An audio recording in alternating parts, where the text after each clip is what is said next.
You wake up at 3:47 in the morning on a Sunday, not to an alarm, to 12 missed calls. You already know before you look at the screen.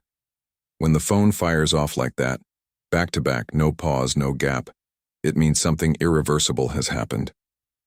You sit on the edge of the bed in the dark. Jalisco. You feel the cold run down your spine before you read a single word. The shortest message of your life arrives at 3:49. El Señor cayó. The boss is down. You sit there motionless for 43 seconds. Then you get up, walk to the bathroom, splash cold water on your face, look at yourself in the mirror. The man looking back at you is 41 years old. Gray at the temples, eyes that have seen things no courtroom will ever hear. You knew Nemesio Oseguera Cervantes for 18 years. You started as his driver, then his bodyguard, then his advisor, and then, without any announcement, without any title, without any ceremony, you became the second man of the CJNG. The vice boss doesn't officially exist. No badge, no file photo in any government database. But you exist. And right now, at 3:47 on a Sunday morning in February, you are the most dangerous thing that can exist inside a criminal organization. You are the heir nobody officially chose. The phone rings again. This time you answer.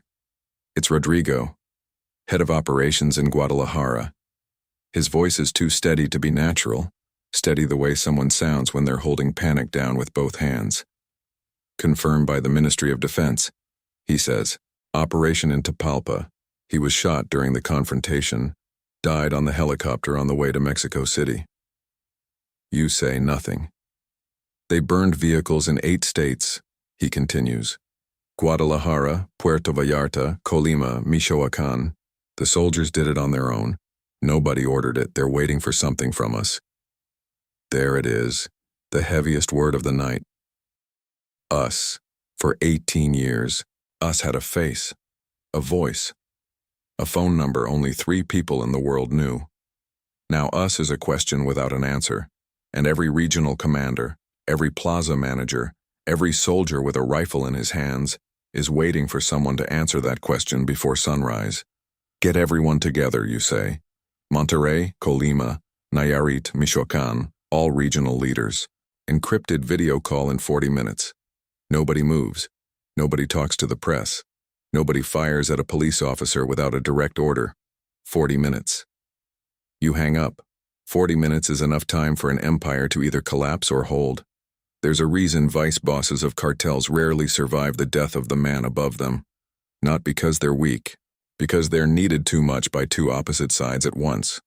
The loyalists want you to be the continuation, the keeper of the flame. The ambitious men who've been waiting for years want you to be the obstacle that needs removing. And the external enemies, Sinaloa, the remnant Zetas, the smaller organizations the CJNG has been squeezing for a decade, they're all awake right now, staring at the map, doing the math. In the next 72 hours, you will receive 3 types of messages. The first type comes from the loyal. We're with you, whatever you say. You know half of them are lying. The second type comes from the ambitious disguised as loyal. We need an urgent meeting. For the sake of stability. Stability is the word people use when they want power but don't have the courage to ask for it directly. The third type doesn't come as a message at all. It comes as silence. Commanders you cannot reach. That is the most dangerous type of all. 12 faces on a split screen. Low-quality cameras, encrypted signals, dark backgrounds. Nobody turned on a light.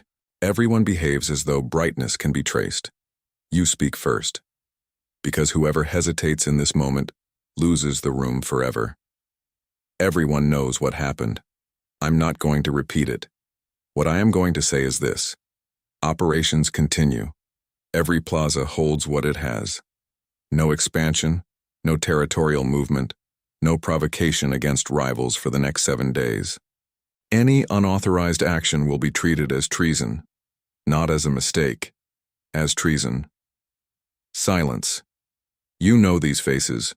You know who has debts, who has ambition, who is afraid of what. 18 years inside this organization gave you a kind of facial reading that doesn't exist in any textbook. El Tigre, Commander of Michoacan breaks eye contact for half a second. Not sideways, down. Down means he made a decision before this call started. You file that away. El Tigre is a problem that's going to surface in 48 hours. There's the matter of succession, someone says. You don't immediately identify the voice, which means whoever spoke either used someone else's line or was waiting on a separate channel. That alone tells you everything. There is no matter of succession, you reply. There is an organization that needs to function. When there is something to communicate, I will communicate it. For now, what exists are the orders I just gave. You cut the meeting 30 seconds later. It's 5:12 in the morning when you make the call you least wanted to make. To El Mencho's family circle. Not out of grief, though there is something close to respect for the man. You call because narrative matters. Cartels are not just guns and drugs. They are stories people tell each other about loyalty, about who has the right to lead, about what happens to those who betray. El Mencho was far more than a boss. He was a myth. He started in the Valle de Aguililla, got arrested in the United States in the 1990s for heroin distribution, came back, and built one of the most feared criminal organizations in the Western Hemisphere from nothing. And myths don't die with the body. They transfer to whoever remains standing. You know that within hours, some journalist will call some informant, and the question will always be the same. Who's in control now?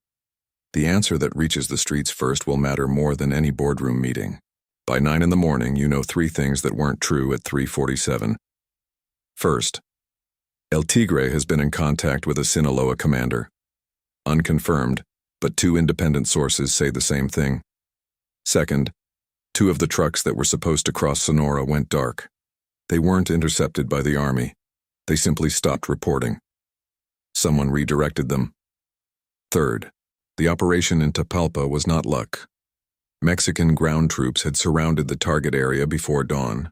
Special forces pursued El Mencho and his bodyguards into forested terrain after a second exchange of gunfire. The helicopter that was supposed to land in Guadalajara couldn't. Cartel retaliation had blocked the city and was rerouted to Morelia before transferring his remains to a military aircraft heading to Mexico City. The United States had provided critical intelligence that supported the operation. That last part is what keeps you sitting still for a long time. The operation was too precise, the route too blocked. Someone inside the CJNG knew where El Mencho was and when he would be there. You are not just inheriting an empire, you are inheriting a betrayal, and the traitor is still inside. You spend the afternoon in the back room of a safe house in Colima with a list of names in front of you. Not a list of enemies, a list of the trusted. You begin crossing off names, those with too much access, those who knew about El Mencho's movement to Tapalpa, those who have in some way quietly benefited from the instability his death has already generated. The list starts with 31 names. By 6 in the evening, 7 remain. One of those 7 you have known for 15 years. He was at your wedding. You were at his children's birthdays. You fold the paper and put it in your pocket. Night falls over Jalisco and the state is still burning in places. More than 70 people are dead since Sunday. Burned vehicles block highways. The Guadalajara airport suspended flights. The U.S. State Department issued a warning urging Americans to shelter in place across Jalisco, Tamaulipas, and parts of Michoacan and Guerrero. Schools are closed. Troops are in the streets. You caused none of this, but you are responsible for stopping it. Because that is what being at the top means. It is not the money, though the money is obscene. It is not the power, though the power is real. It is the weight. It is waking up on a Sunday at 3:47 in the morning and being the single point of gravity that prevents an organization of 10,000 people from splintering into civil war. And you already know what the analysts know. With no formal succession plan, the CJNG is highly likely to fragment. Powerful commanders control geographically separated factions. They oversee different trafficking corridors to the U.S. border. They don't need each other to survive. The question of who truly commands is a question answered only one way in this world. Not with words, with what happens next. It's 11 at night when you make the last call of the day. To a number very few people in the world know. A lawyer in Guadalajara, He knows nothing. He doesn't want to know anything. But when you speak, he listens.